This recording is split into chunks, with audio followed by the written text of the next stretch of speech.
ونعوذ بالله من شرور أنفسنا ومن سيئات أعمالنا من يهده الله فلا مضل له ومن يضلله فلا هادي له ونشهد أن لا إله إلا الله وحده لا شريك له ونشهد أن سيدنا وسندنا وحبيبنا ومولانا محمدا عبده ورسوله صلى الله تعالى عليه وعلى آله وصحبه أجمعين أما بعد فأعوذ بالله من الشيطان الرجيم بسم الله الرحمن الرحيم يا أيها الذين آمنوا كتب عليكم الصيام كما كتب على الذين من قبلكم لعلكم تتقون أياما معدودات وقال النبي صلى الله عليه وسلم من صام رمضان إيمانا واحتسابا غفر له ما تقدم من ذنبه أو كما قال عليه الصلاة والسلام. پڑھ رہی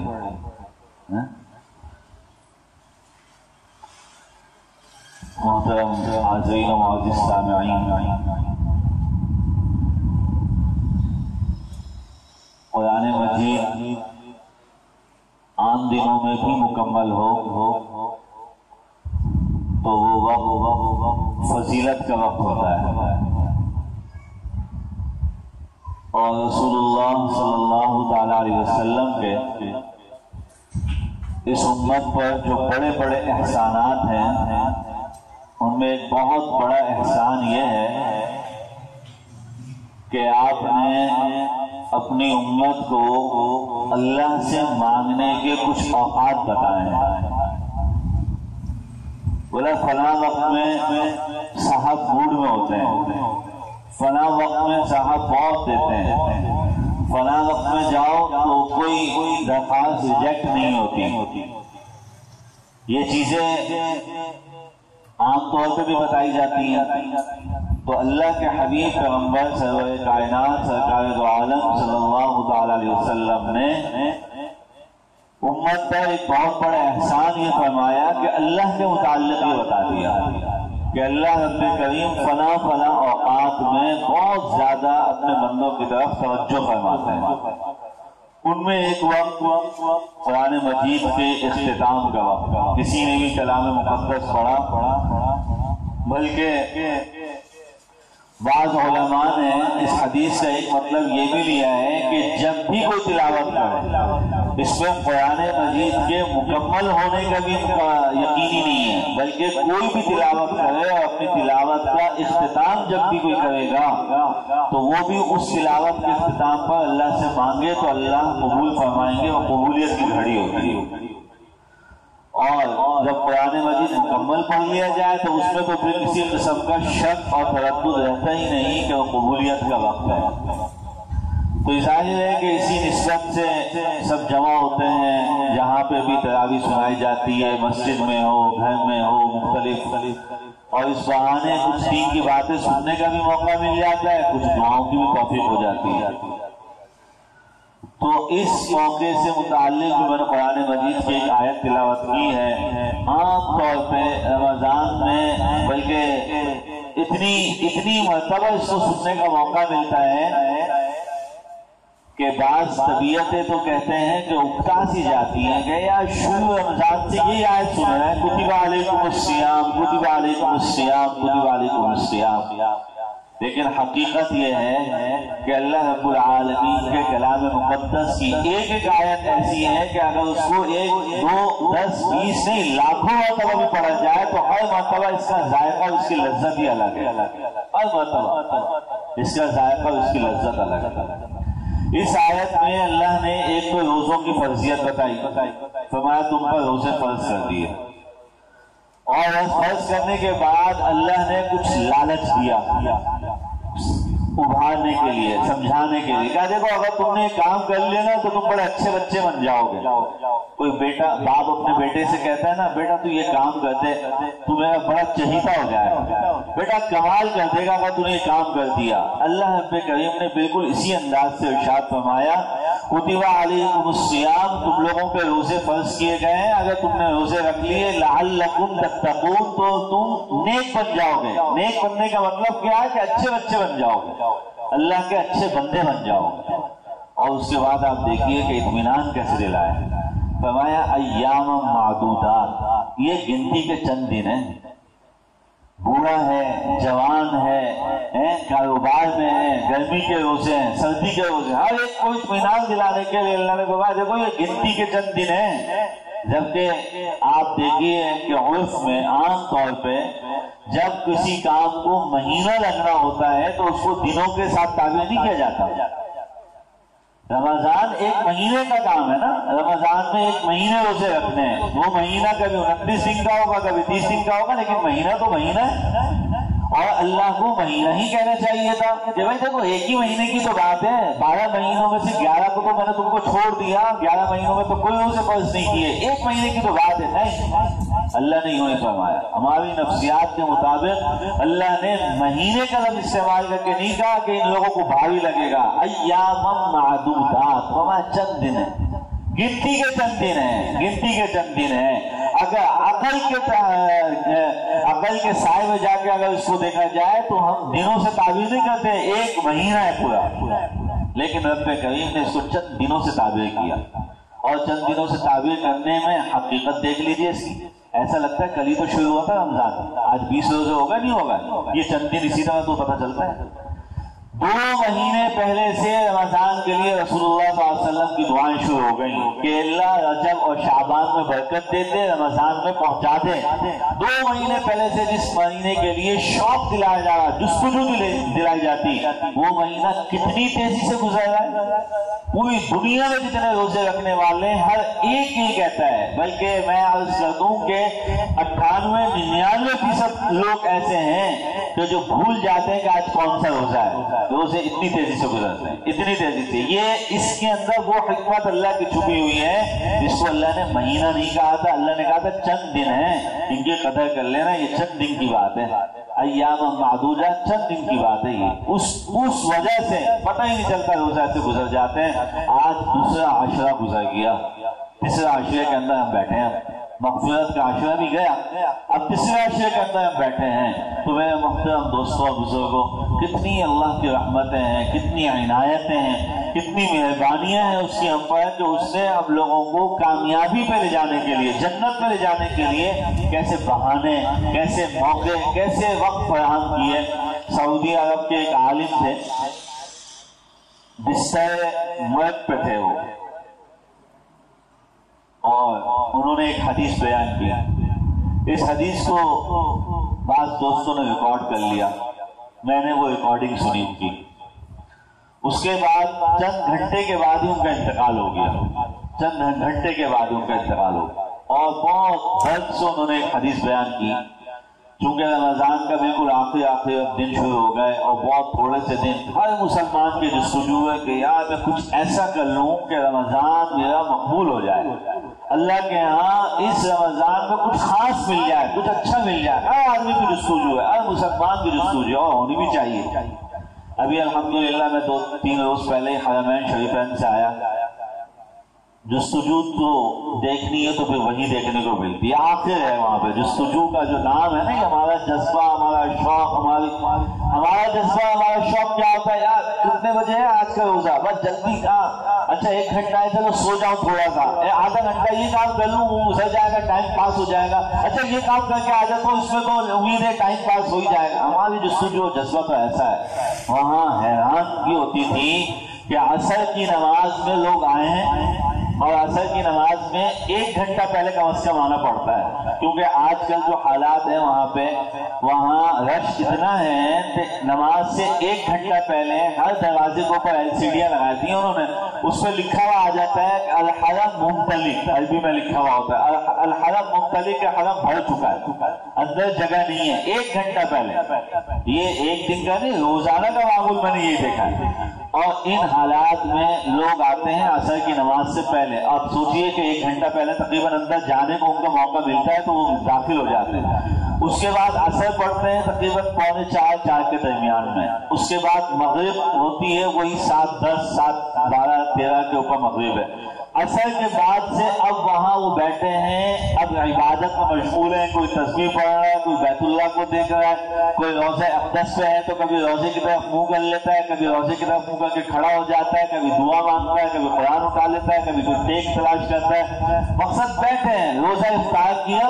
اور روزہ افطار کرنے کے بعد یہ نہیں ہے کہ اب افطاری ہو گئے، اور افطار کیا وہاں پہ آپ کو پتہ ہے مسجد حرام کے اندر تو صرف کھجور اور زمزم، مسجد نبوی کے اندر ہوتا ہے کھجور زمزم اور ایک دہی کی پیالی ملتی ہے اور ایک چھوٹا سا بن ملتا ہے، دہی بن اور دہی ڈبو کے وہ کھا لیں۔ یہ جو نیسلے وغیرہ کی چھوٹی سی ایک پیالی ہوتی ہے دہی کی ایک پیالی، بس یہ افطار مسجد کے اندر، مسجد کو جو باہر لوگ ہیں ان کو جوس وغیرہ یہ چیزیں بھی مل جاتی ہیں۔ یہ کھا لینے کے بعد اب بیٹھے ہیں، مسجد سے باہر نہیں جائیں گے، مسجد حرام سے باہر نہیں جائیں گے، کیوں؟ اگر گئے تو واپسی نہیں آ سکیں گے اور نماز عشاء کا وقت ہو جائے گا تو واپسی آنا مشکل ہوگا، لہٰذا اب تراویح پڑھ کے جائیں گے۔ اور تراویح وہاں کی تراویح کم از کم 2 گھنٹے کی تراویح ہے، اور جب امام صاحب موڈ میں ہو یا نئے ائمہ کئی آئے ہیں تو 2 گھنٹے اور 2.25 گھنٹے بھی تراویح پہ لے جاتے ہیں۔ میں یقین جانیے 1 دفعہ نہیں، 2 مرتبہ نہیں، کئی دن مسلسل تلاش کرتا رہا کہ کوئی میرے جیسا پاکستانی مجھے ٹکرا جائے جو تراویح کے اندر بیٹھا ہوا ہو اور امام صاحب کے رکوع کرنے کا انتظار کرے۔ مجھے کوئی نہیں ملا، کوئی بھی نہیں ملا۔ جب امام صاحب کھڑے ہوتے تھے سارے کھڑے ہو جاتے تھے، شبی کھڑا ہونا پڑ جاتا تھا ہمیں بھی، اتنے تھک گئے، طواف کیا، بیت اللہ کا روزہ رکھا ہوا تھا، روزہ افطار کیا، ابھی کچھ کھایا پیا نہیں ہے، لیکن اللہ رب کریم کی عنایتیں، وہاں اللہ کی رحمتیں برس رہی ہوتی ہیں، اور ایسی رحمتیں، ایسا جوش اور جذبہ ہوتا ہے کہ ہر آدمی لگا ہوا ہے۔ اور رسول اللہ صلی اللہ تعالیٰ علیہ وسلم کی جو دعائیں اپنی امت کے لیے تھیں، ان دعاؤں کا حقیقی منظر وہاں پہ نظر آتا ہے، حقیقی منظر نظر آتا ہے کہ لوگ نیکی کے لیے کیسے کیسے بہانے تلاش کر رہے ہیں۔ بہت سے دوستوں کو دیکھا، پاکستانی بھی اس میں شامل تھے، کہ چھوٹے چھوٹے بچے ساتھ گئے ہیں تو اور نیکی سمجھ میں نہیں آ رہی، کیا کیا کہ جہاں طواف ہوتا ہے وہاں ایسے چھوٹے چھوٹے بچوں کو ٹیشو پیپر کے 2 ڈبے پکڑوا کے کھڑا کر دیا، بچہ ایسے لے کے کھڑا ہوا ہے کہ اب لوگوں کو بہت گرمی، شدید گرمی پڑ رہی ہے تو پسینہ،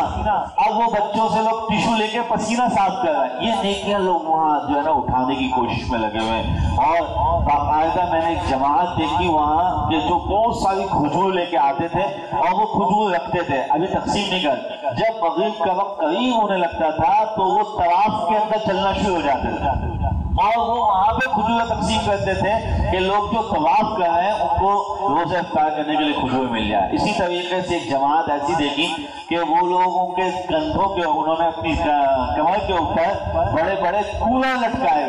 لٹکائے ہوئے، اور کولروں میں یہاں پہ اور یہاں پہ ٹوٹیاں، اور وہ جو ہے طواف کے اندر گھوم رہے ہیں، طواف بھی کر رہے ہیں ساتھ ساتھ، اور ان ٹوٹیوں کو کھول رہے ہیں اس وقت میں جب افطار کا وقت ہے تو لوگوں کو پانی پلا رہے ہیں۔ ایسی عبادتوں کے لیے ہم لوگوں کے تو بہت ہی یہاں پہ ہم بڑا آسان لیتے ہیں۔ اس کی ایک وجہ جس کی میں نے وہاں بہت دعائیں کی، اور اب یہ سب ساتھیوں سے کہتا ہوں کہ اللہ سے یہ مانگنا چاہیے کہ اللہ ہمیں اپنی عبادات کی عظمت دل میں عطا فرما دے، عبادات کی عظمت دل میں عطا فرما دے۔ ہم نے دیکھا ہی نہیں ہے، ہم بہت ہی چھوٹے سے دائرے کے اندر نا سب نے اپنے آپ کو قید کیا ہوا ہے، اور ہم روزہ رکھ لیتے ہیں، بھائی الحمدللہ سارے روزے جا رہے ہیں اس مرتبہ تو انسولین لگا رہا ہوں لیکن اللہ کا شکر ہے بڑے روزے جا رہے ہیں، میرے ساتھ یہ مسئلہ ہے لیکن روزہ میں نے نہیں چھوڑا، بڑا ہم سمجھیں ہم نے بڑا کام کیا ہے۔ آپ 1400 سال پیچھے کے جا کے روزے تو سوچیں، روزے تو سوچے کہ رسول اللہ صلی اللہ تعالیٰ علیہ وسلم شدت شدید گرمی کے اندر روزے رکھتے تھے، نہ ٹھنڈا پانی نہ ٹھنڈا فرش۔ آج تو بیت اللہ میں بھی اور مسجد نبوی کے بھی بہت بڑے حصے کے اندر ایسا پتھر لگا دیا ہے کہ جو پتھر گرم ہوتا ہی نہیں ہے، اس پہ جتنی بھی دھوپ پڑے وہ پتھر ٹھنڈا رہتا ہے۔ پیغمبر کے زمانے میں کہاں تھا یہ پتھر؟ پیغمبر کے زمانے میں اس پتھر کا تصور نہیں تھا۔ یہ تپتی ہوئی زمین اور تپتی ہوئی پہاڑیں، اس پر رسول اللہ علیہ السلام بیت اللہ کی عبادت بھی فرماتے تھے۔ اللہ کے حبیب و غار حرا کے اندر عبادت میں بھی لگے ہوتے تھے۔ جب مسجد نبوی گئے تو وہاں پہ بھی سب سسٹم یہی چل رہے تھے۔ اس کے لیے بھی اللہ نے فرمایا چند دن کی عبادت ہے، چند دن کی عبادت۔ تو میرے محترم رسول اللہ علیہ السلام کی نسبت سے ہی وہ عرب کے ایک عالم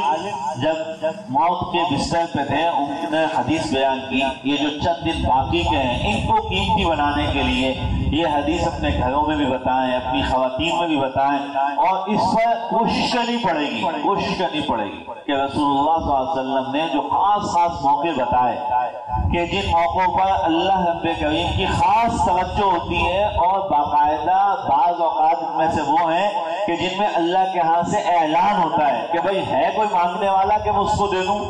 ہے کوئی مغفرت کا چاہنے والا کہ میں اس کو بخش دوں، ہے کوئی جہنم سے آزادی کا مانگنے والا کہ میں اس کو آزاد کر دوں۔ اس میں ایک وقت افطار کا وقت بتایا، ایک وقت افطار کا وقت بولا۔ افطار کے وقت میں اللہ تعالیٰ ایسے جہنم سے لوگوں کو آزاد کرتے ہیں، ایسی جماعتوں کو آزاد کرتے ہیں جیسے سمندر کے جھاگ، اتنی بڑی بڑی جماعتوں کو اللہ جہنم سے آزادی فرماتے ہیں۔ اور ہم اس وقت میں کیا کر رہے ہوتے ہیں؟ یا یہ آج کا تربوز جو ہے نا سفید لگا ہے،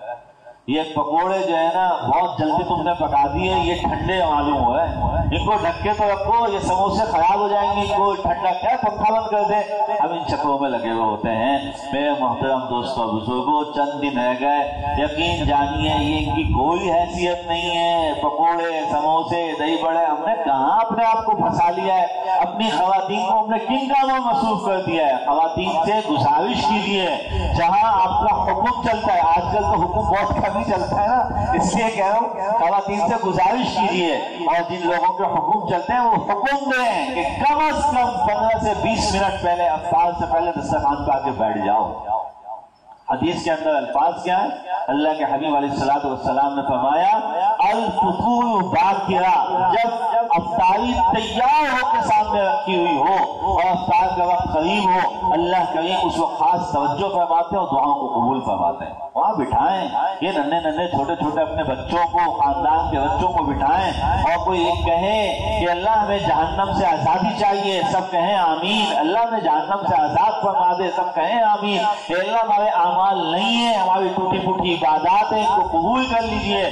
چھوٹے معصوم کہیں آمین، تو کیا ہی بات ہوگی، کیا ہی منظر بن جائیں گے۔ ہم ٹھنڈے پانی کے چکر میں، ٹھنڈے شربتوں کے چکر میں، فلاں شربت اس میں اپنے آپ کو نہ خراب کیجیے۔ اپنے یہ جو تھوڑے سے وقت رہ گیا ہے اس کو قیمتی بنانے کے لیے پہلا وقت افطار کا وقت انتہائی قیمتی ترین وقت۔ دوسرا وقت آخر اللیل، فرمایا آخر لیل کا وقت ہے، آخر رات کا وقت، جس میں سحری کھاتے ہیں، جس میں ہم ایک دوسرے کو کہتے ہیں یار 1-2 منٹ باقی رہ جائے تو مجھے بتا دینا، پانی پی لینا، پانی کا گلاس تو میں پی لوں، کہیں پانی پینا نہ بھول جاؤں۔ 1-2 منٹ پہلے میں سو رہا ہوں، اٹھا دینا، 2-4 منٹ پہلے ابا اٹھا دینا، آواز دے دینا، ابا آواز دے دینا، تاکہ پانی پی لوں۔ بھائی یہ وقت پانی پینے کا نہیں ہے، آنکھوں سے پانی بہانے کا وقت ہے، پانی بہانے کا وقت ہے۔ چند قطرے اللہ کے نام لے کر اور اللہ کے خوف سے، اللہ کے عذاب کے خوف سے چند قطرے آنسوؤں کے نکل جائیں کہ اللہ آپ کے حبیب نے ہمیں یہ بتایا ہے کہ اس وقت میں آپ رد نہیں فرماتے، آپ سائل کی سوال کو رد نہیں فرماتے، آپ دعا مانگنے والے کی دعا کو رد نہیں کرتے۔ یا اللہ ہم بھی ایک سائل ہیں، آپ کے محبوب پیغمبر کی امت کا ایک فقیر آپ کے سامنے بیٹھا ہے، آپ کے محبوب پیغمبر کی امت کا ایک مسکین اور ایک سائل بن کے آپ کے سامنے حاضر ہے، ہمارے سوال کو بھی آپ رد نہیں کیجیے گا، قبول فرما لیجیے، مانگیے اور سب کے لیے مانگیے، کوشش کیجیے کہ سحری کو 5-10 منٹ پہلے ختم کیجیے،